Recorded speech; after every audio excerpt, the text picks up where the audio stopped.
नमस्कार मित्रांनो, ऑलराऊंडर कोकणमध्ये आपले सहर्ष स्वागत। आज आपण आलेलो आहोत आमच्या या कंपाऊंडामध्ये। कोकणातील शेतकरी म्हणजे काजू आणि आंब्यावाला। खरोखर यावर्षी सुद्धा मी मागेच म्हटलं होतं, काजू बरोबर आमच्या आंब्याची सुद्धा शेती आहे।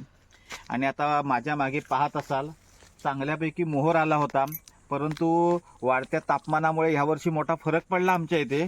परंतु त्या अवस्थेमध्ये सुद्धा बऱ्यापैकी आंबा आता टिकलेला बघायला मिळतो।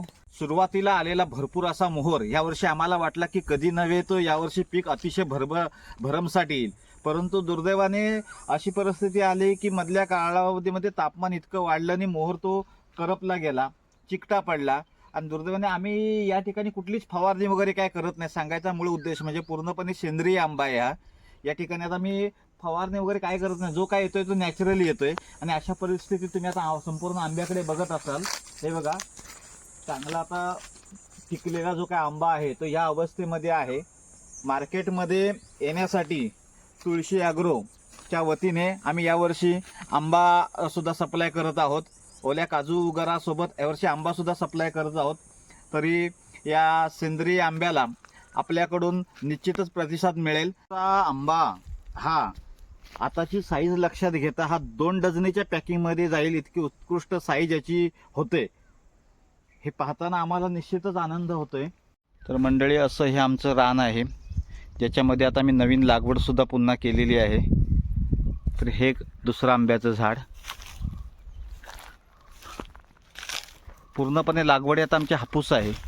हा सुद्धा बघा, याची साईज थोडी कमी वाटते, परंतु हा सुद्धा आता आंबा आलेला आहे। त्याचबरोबर हे एक झाड यावर्षी खरोखर चांगल्या पद्धतीने आपण झाडाला आंबे आलेले आहेत।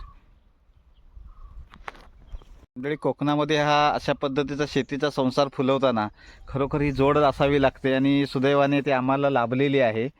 आणि त्याच्यामध्येच अजून आमचं भाग्य असं की ही माझी मिसेस, हिचं जे माहेर आहे ना, हे माहेर अतिशय खारी पट्ट्यामध्ये आहे, म्हणजे आंबवली गाव मंडणगड तालुक्यातलं। आणि तिथे पूर्णपणे चांगलं खारं हवामान असल्यामुळे त्यांचा स्वतःचा सुद्धा आंबा हा भरपूर पद्धतीचा असतो। आम्हाला ह्या आंब्याबद्दल एवढं काय कमर्शियल माहिती नव्हती, परंतु माझं लग्न झाल्यानंतर पेट्या कशा भराव्या याच्याबद्दल तिने चांगलं आम्हाला नॉलेज दिलं। आणि त्याच्यामुळे काही का होईना गेले काही वर्षभर आम्ही आंब्याचा व्यापारसुद्धा चांगल्या पद्धतीने करतोय। यंदा तर आंब्यांचं भरपूर उत्पादन आहे। माझ्या जी माहेरची बाग आहे ती ह्याच्यापेक्षा मोठी दुपटीन तिपटीन अशी आहे। त्याच्यामुळे मला त्याचा खालचा चांगला अनुभव आहे, कशी आंब्याची पेटी भरायची, कसे काय आंबे काढायचे।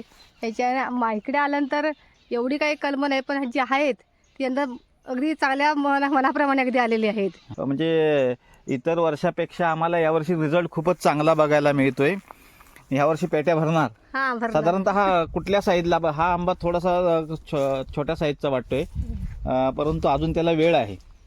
2 डझनी जो आंबा असतो ना, ती साईज मोठीच असते, म्हणजे पाव किलोच्या पेक्षा कमी असते, तेवढा मोठा असतो तो, चांगल्या रेटने जातो। जे हा शक्यतो आमचा जास्तीत जास्त 4 डझनीला आंबा जाईल, परंतु त्याचबरोबर 2 डझनीला काही स्पेशल आंबा जाईल आमचा इथून।